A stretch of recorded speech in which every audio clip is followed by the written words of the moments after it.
and welcome to Pursue the Pull, the podcast that is geared towards helping people who are looking for a career change or for those who want to pursue their dreams and start their own business. So how do we differ from all of the other inspirational podcasts out there? Well, what we do is we interview people from a range of different industries. So if you want to be a marketing agency or you want to set up your own floristry or restaurant, whatever it might be, we have someone specific from that industry to tell you how to get started, the highs and lows, and most importantly, the truth. Now, we are one group, one community, and we have all of the answers. I am your host, Stacey Bevan, and today I have an amazing guest. So his name is Coundry Calvin Mlilo. I hope I pronounced that correctly. Mlilo, yeah. Mlilo. Close, yeah, it's close. Oh, okay. Now, you are one of the top fashion and beauty photographers working for some of the biggest clients in the world. Now, first of all, thank you for joining us, Coundry, because this is going to be amazing insight for any of our aspiring fashion photographers. Thank you for having me. Pleasure to be here. Yeah, good. Okay, so look, before we go into the questions, I just want to give the audience a little bit of background into you and what it is that you actually do. So, you are a passionate and talented photographer born in Zimbabwe, but raised and residing in London. Now, you have over 10 years experience in the industry. You have developed a unique style that captures the essence of your subjects and tell compelling stories through your images. Now, you're African, and London's diverse cultural influences are easily noticed in your work. And these are noticed in the rich texture, tones, and vibrant colours that are portrayed in the images. Now, you have had a lot of achievements, so I'm just going to go through a few of them. But you've been lucky enough to work with some amazing clients, such as Kurt Geiger, Fila, Waitrose, Superdrug, Unilever, and there to name but a few. Now, you've also worked with celebrities and musicians such as DJ Coffee Black, Anthony Joshua, Correct, Chip, Caroline Brooks, and more. You've also worked with magazines like UK GQ and Wonderland, and you've shot international billboard campaigns for KG, Wow Drinks, and smaller billboard national campaigns for Superdrug and more. Now, your goal over the next few years is to work with more high-profile clients, and you have some solo exhibitions and startup workshops teaching other people how to pick up a camera and make things happen. Now, this is exciting stuff, and I'm just going to go straight into the questions because I've seen your work and it is incredible. And I'm going to be showing some of the images as we're going through this interview. But look, how did it all start? Let's touch on your background. So before you started doing this, can you give us a bit of background as to, you know, what you were doing before and then how you got into this? Where did it all start? It's a funny one, really, because I guess I was always curious about, cameras, disposable cameras as a kid. In hindsight, I just never knew that would be, something that, I think it was just always there, but I never knew that's something that was going to kind of take off and something that I would study, because I've actually got a photography degree. Which again, that wasn't planned because I went to university to study fashion. I didn't like it, so I ended up doing photography. I was studying fashion at college level, but I was always sneaking away, going to the equipment shop of the college, and I would borrow the cameras, and me and my best friend would go to the woods and I would photograph him, and this is just something I would just do, just as a passion or just as a hobby. So I was always playing around with cameras, telling stories. Where I was studying fashion, I would make like jackets or just some sort of garment, and then I'll ask my best friend to model it. Would go out on the streets, would take pictures, and then I think just from that, in hindsight, I was just like, you know what, I'm interested in photography. I think I'm really, I've got an eye for it.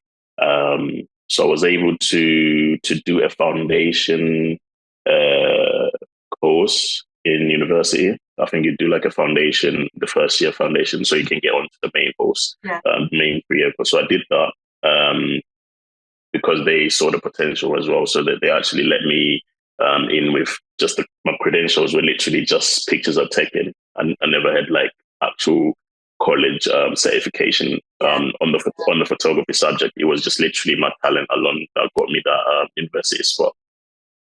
So I did that and then got the degree, and that's how I started. But as a kid, as a teenager, I always had like disposable cameras. I'll take pictures, family. I think there's even pictures of me just like holding cameras and in the family albums and stuff like that. So I think in hindsight, it was just always there. We were just like a little voice in the background, Yeah. And then, so when you left university, what happened then? Did you go and work for someone? Was you employed, or did you go into work? Like, what happened then? When I left university, I mean, most people, what they do is they would try and assist other photographers or photographers, or photographers in the industry. They would kind of like go off and assist them. I just never really saw. It was just never really my way. So my approach was, I had a group of friends. So my approach was, I mean, at the time, coming out at that time as well was, we were black photographers, and there were not many black photographers kind of piercing through the industry at that time, and you wouldn't really get opportunities. It was quite hard. So we had to open those doors. We were kind of like the first crop of like, around 2010, 2011, the first crop of black photographers, young black photographers coming through and sort of penetrating through the industry and actually creating opportunities, which a lot of black photographers are benefiting from now. And the way that we did that was there was no social media. The social media wasn't great. So these are like Tumblr days, or Facebook. You had to do your Facebook group or whatever it was. There were other platforms like Star Now, and, this is how you got models or other creatives, and this is how you kind of collaborated with other people. Star Now, Model Mayhem, these are just like platforms where you can network with people online and then put together a shoot. And then if everybody liked each other's work, they'll kind of come together and put together a shoot. So that's how you got models, and that's how, because at that time it was really hard to get, responses from modeling agencies, especially when you were a young black photographers. So what we had to do was, we had to code switch a lot, and just kind of pretend to be somebody else to get some replies and to get some just to get some really good models in and stuff like that. So once we started kind of figuring out those steps, we were able to then start building really strong portfolios. And once you build those strong portfolios, you start to get opportunities like editorials, like shooting for magazine. You start with smaller magazine, up and coming magazines, and then you just kind of end up, getting more recognized. If your work is good, you start getting more recognition and stuff like that. And that's just how that started, and how it started gaining traction. Another thing that we was able to do as a collective was create our own magazine, just so we can get publications, so we can have on our CV that we are published photographers. So these were some of the things that we had to put in place so that we could have, the right credentials to be taken seriously, because, like I said, it was really hard for as a black photographer at the time to get those opportunities. So you had to make them. You had to make them yourself. You had to create those opportunities yourself. Yeah. And so how did, in terms of investment and money, and how did all that work? Was you working part-time to fund it, or did you just kind of go all in and it happened quite quickly? Or, how did that happen? For me, as I said, I started sort of harnessing my craft while I was a student in university. I really took advantage of that period, of that time period, You've got your 3 years in university, which means you've got access to free equipment from the school. So you've got free equipment, free studio access. So if you're clever, you would really take advantage of that and really build your portfolio. So by the time you leave the university, you've got a really strong portfolio, or you're starting to get clientele.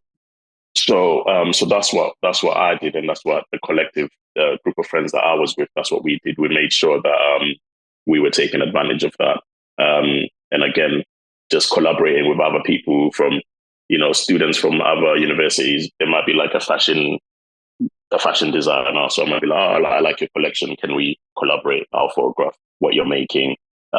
Let's get some models from Model Mayhem or Star Now, or etc.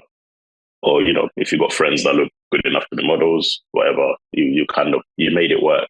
But in terms of equipment, that was the sort of loophole for me, that I was able to kind of take advantage of. After finishing university, obviously, it's hard to fund everything yourself. So it is really expensive.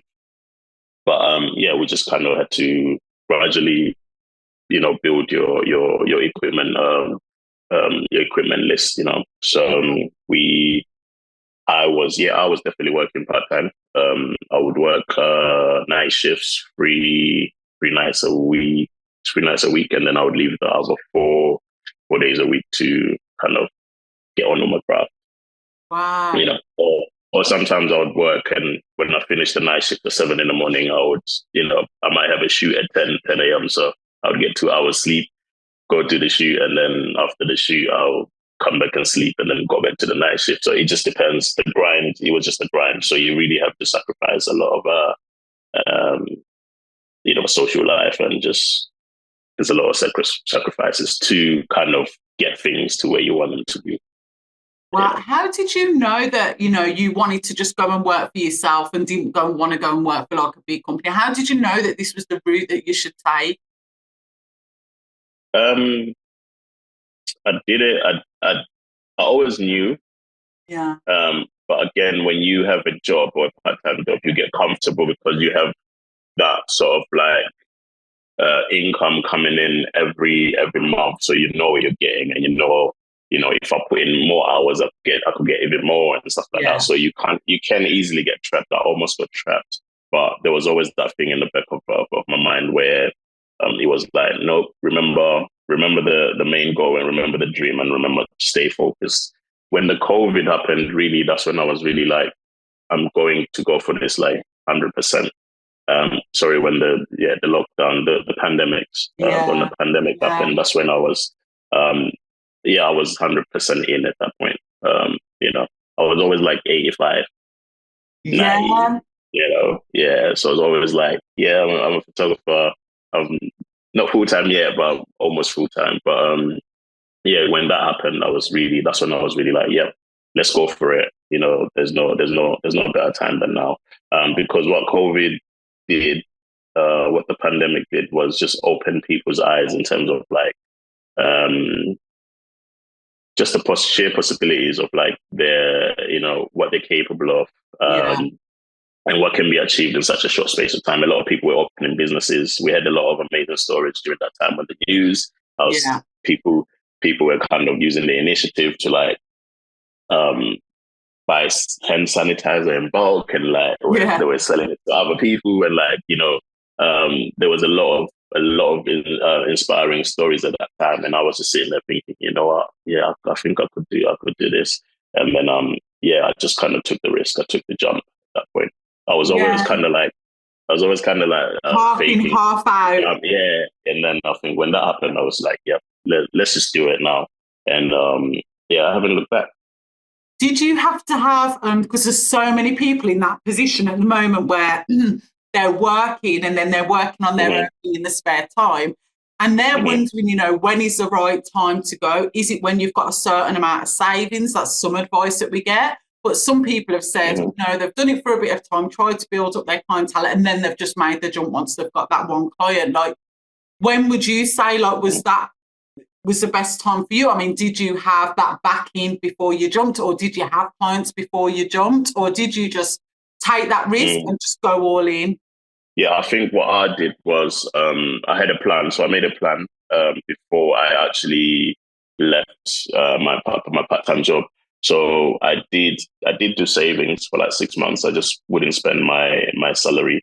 I just let it build, so that the reason I did that was that so that when I do leave that job, I have a 3 month or 4 month head start to get the clientele if I don't have enough, to get the clientele that I need, to build the clientele, and to promote my work, to advertise my work, and to really focus on the marketing as such. So once I was able to do that, everything just kind of starts to fall in place. And you'd be surprised where, once you've taken a risk and you've taken that leap of faith, you'll be surprised what it just puts you into gear, and you start to kind of figure out some things that you might not have when you were sort of comfortable, or one foot in, one foot out.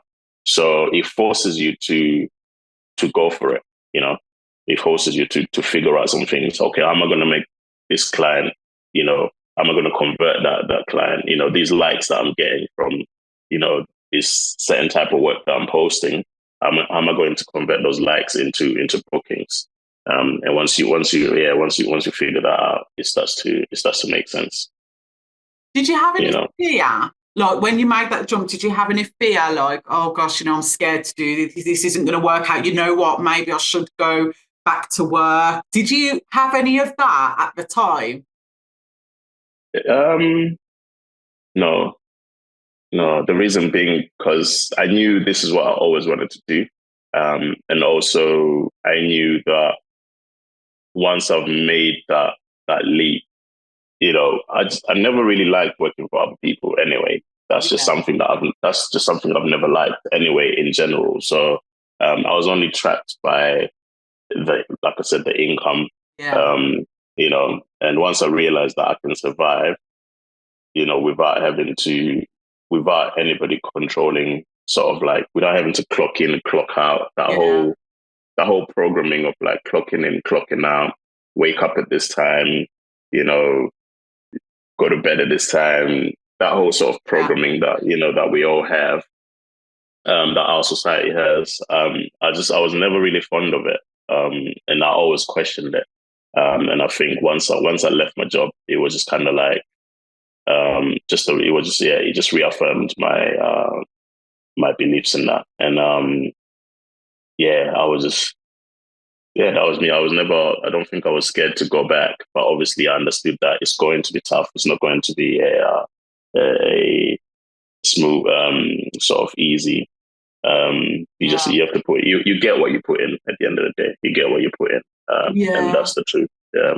Did you have any doubts? Because it's very competitive, and like you say, at that time it was even more so competitive for you. So did you have any doubts that you were going to be able to make enough money for it to be sustainable for you to survive? Or, was there any doubts that crept in from that point of view? Because like I say, it's a very competitive industry.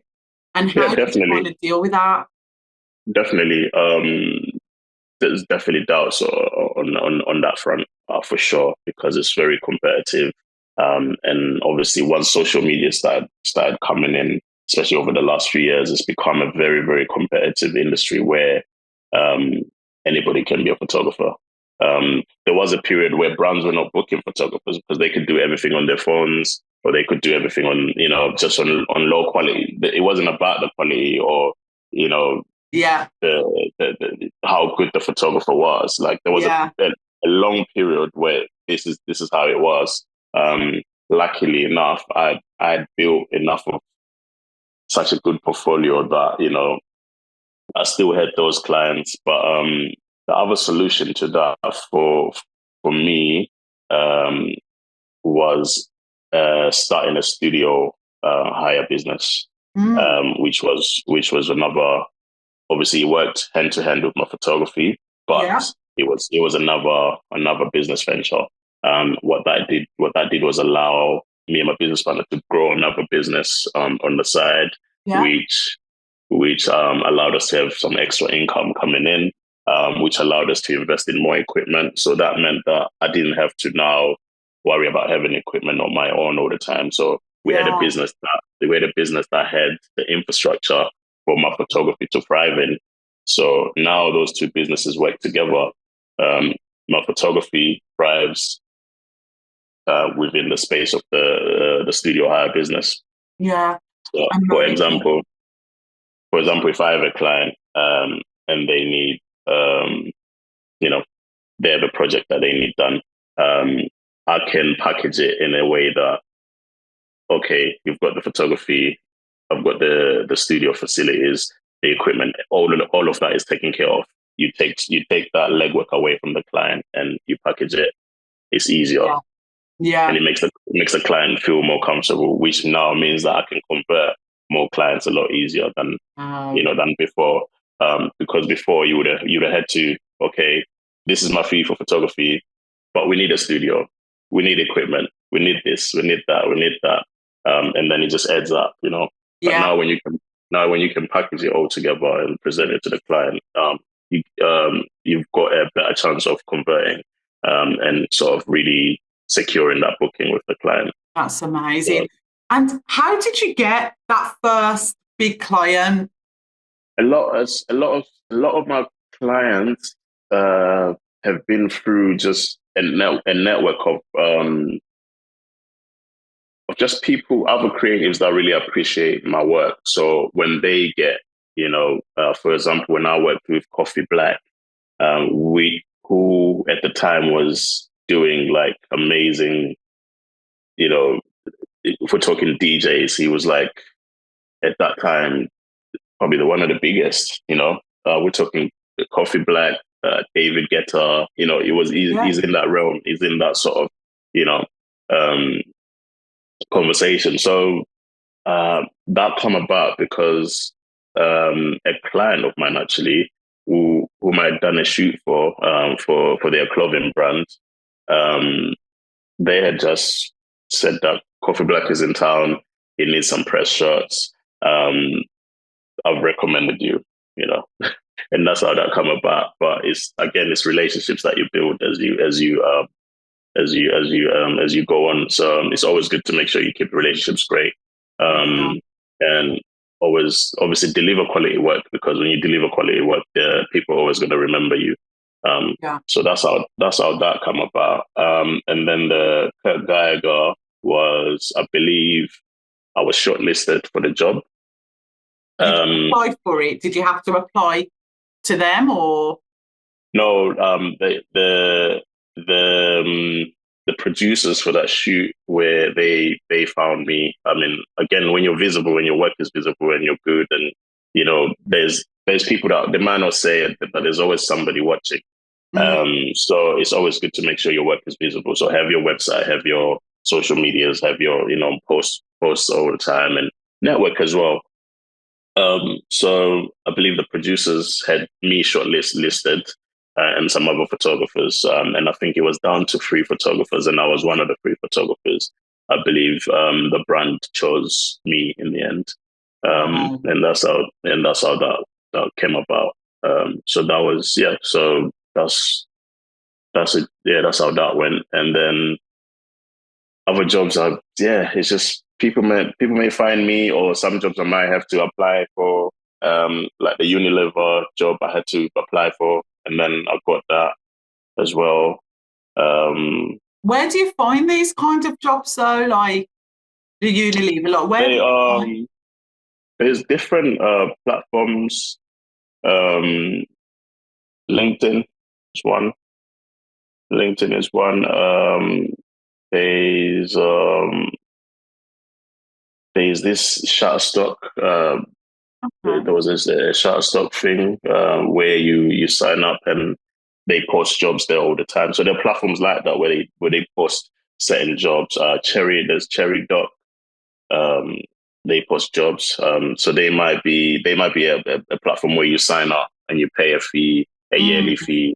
But what they do is give you access to jobs that get posted every day. And then obviously if you have the portfolio and you have the the credentials to apply for that job, then you apply and you might get some, you might not get some, but it gives you an opportunity to see what jobs are being posted and what they require. Another thing is that you can kind of, when they post jobs, they kind of have requirements, so you can see what they require.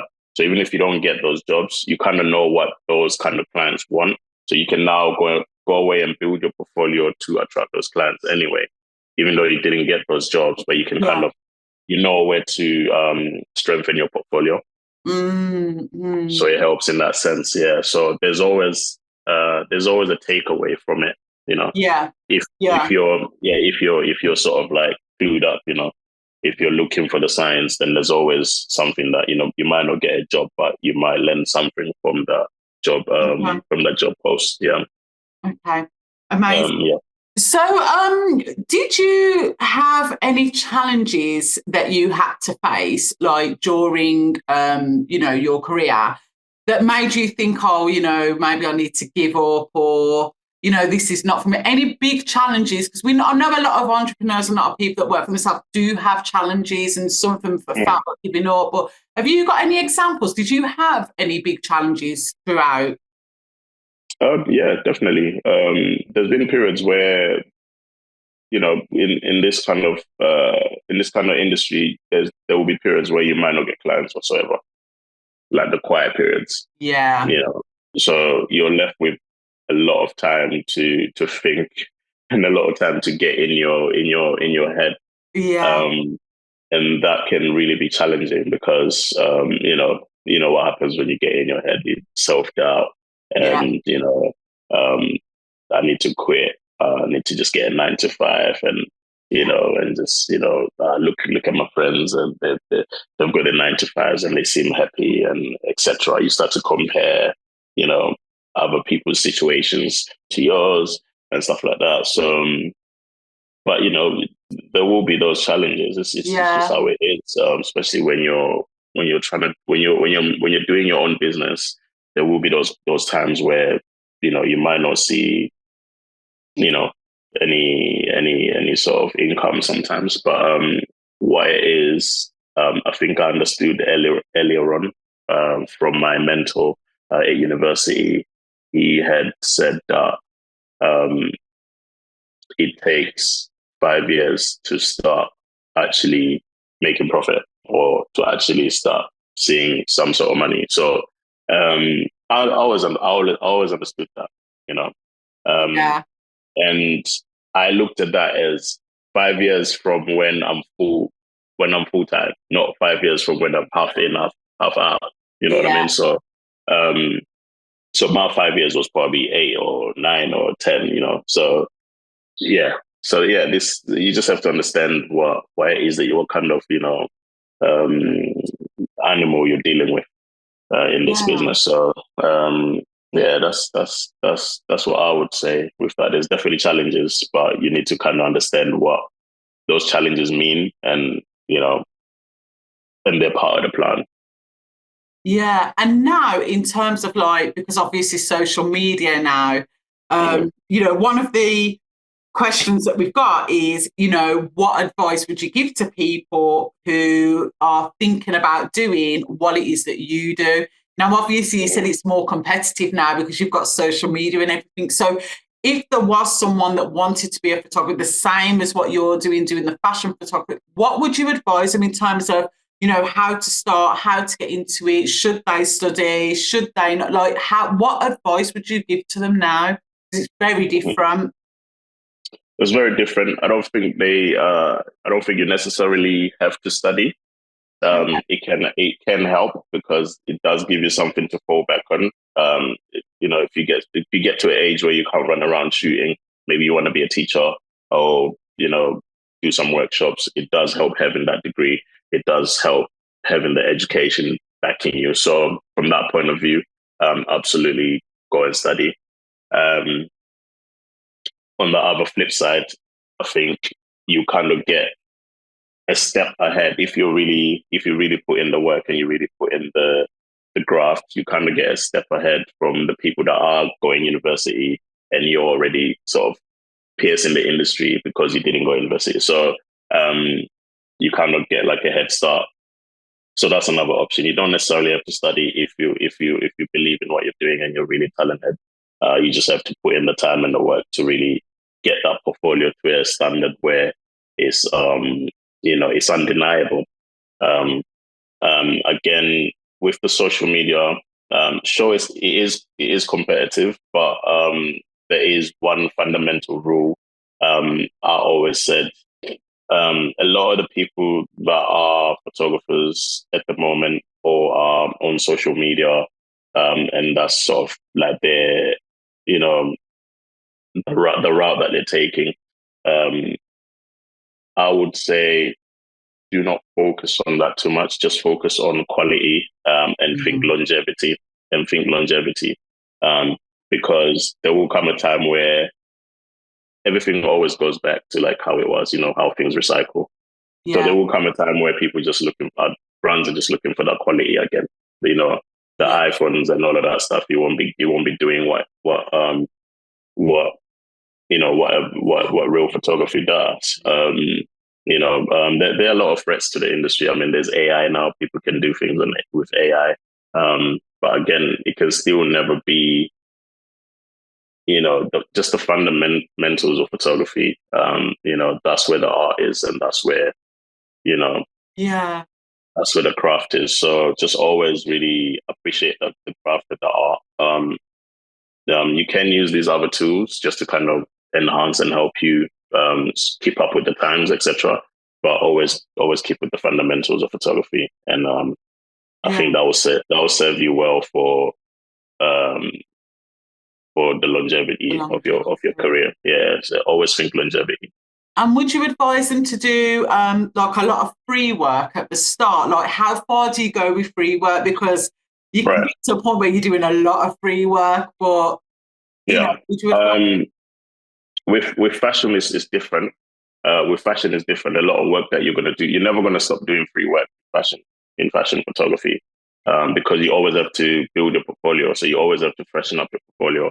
So what we call that is, they'll call it collaborations now, but back in the day it was called TFP shoots, which stood for trade for photos, I think, or whatever it was. Or trade for portfolio or something like that. So you would do a TFP shoot. What that meant was you collaborate with a makeup artist, you collaborate with a model, you collaborate with a stylist. So that whole team, that whole collective, you're collaborating to build each other's portfolio up. So the gain from that was basically the portfolio. And this is something that you always have to keep doing anyway. So you're always going to do that. The difference now is that you can do that via, a lot of people have got their own teams. So I've got like makeup artists that I usually work with through relationships over the years. So they're kind of like there. So I might just be like, oh, are you free to put some concepts together for this, for the next week? And then we'll put something together, and then we'll email modeling agencies just to get like more high quality models. You can do it that way if you have the relationships. If you don't have the relationships, you can always on Instagram or find some people, and then you create the work and you build your portfolio. And in terms of like monetary investment, is it mainly like the equipment, like the camera? And if someone started out, what would you say like they'd need to get started? So you need a professional camera, and some good quality lenses. You probably don't need a studio. Use what's available to you. Use available light sources to you if you don't have access to the high end stuff. So I used to shoot outside all the time because I didn't have the money to hire studios and stuff like that. So I used to use the sun. The sun was my best friend. I used to use the daylight. So really learn how to work with the light that's available to you. So outside is your best friend. Find some nice backdrops and find some nice locations to shoot in, and think of some really cool concepts, some really good concepts that other people are not doing, so that your work stands out. yeah, just think of quality. Always make sure that it's quality work, and this is what makes you stand out from everybody. Because again, it is competitive. There's a lot of photographers out there, so you can't just shoot things that are just basic that the next person is doing. It's not going to make you stand out, is it? Yeah, yeah, that's brilliant. And look, I've got one more big question for you. So look, what advice would you give to people that want to start working for themselves? Because there's a lot of people that are scared, they've got a lot of fear, they've got a lot of self-doubt, they may have responsibilities like a family or kids, and so what advice would you give to people? Because the way you've gone about it, it seems like it was no option. It wasn't really an option to go and work for a 9 to 5 for you. Like you said, you were so passionate about this. But what advice would you give to people that are in that situation? I think when you have a family, or you have a certain level of responsibilities, it is a little bit more. I think you now have to take a calculated risk, I would call it. You kind of have to weigh up everything, weigh up your options, and kind of see, does it make sense? And, is it going to serve my family or my responsibilities? So I would say, take a calculated risk. But if you believe in what you're doing, and if it's a product, you have the right product to pull out there. And if you're willing to work hard and put the effort and the graft in, then it's a no-brainer. Just go for it. There's a lot of success stories of people that have just taken that leap of faith and made things happen. So, and a lot of them have families, and some people have put up their houses to make things happen. So then become millionaires, etc. So, if you believe in what you have, and that's it, you can do it. No one can stop you, because it's your brand. This is your baby. You're going to nurture it, so you're not going to let it fail. Once you've taken the step or the leap of faith, you are not going to let it fail, because okay, now we're in the end game. Now we need to this needs to work. So once that part of the brain is triggered, a lot of people just kind of really make it work, because they now have no choice. But to get to that point, you have to take the step. So that's the it is a bit of like a dilemma situation to be in. But once you take the step, you will figure out, you make it work, because you have no choice at the end of the day. And it's like, how you said you left and then you had that job, and you was thinking, because you're losing that regular money. So how do you get out of your own mind about that? Because I got stuck there as well, and I was like, but the money, and I need to fund like the project or the business. So how do you get out of that kind of mindset? I was there for a long time. But once I left, I was actually thinking I could have left 4 years earlier. Why did I stay this long? That's how I felt after I left. I should have done this sooner, But like I said, it took the pandemic for me to be 100% about it.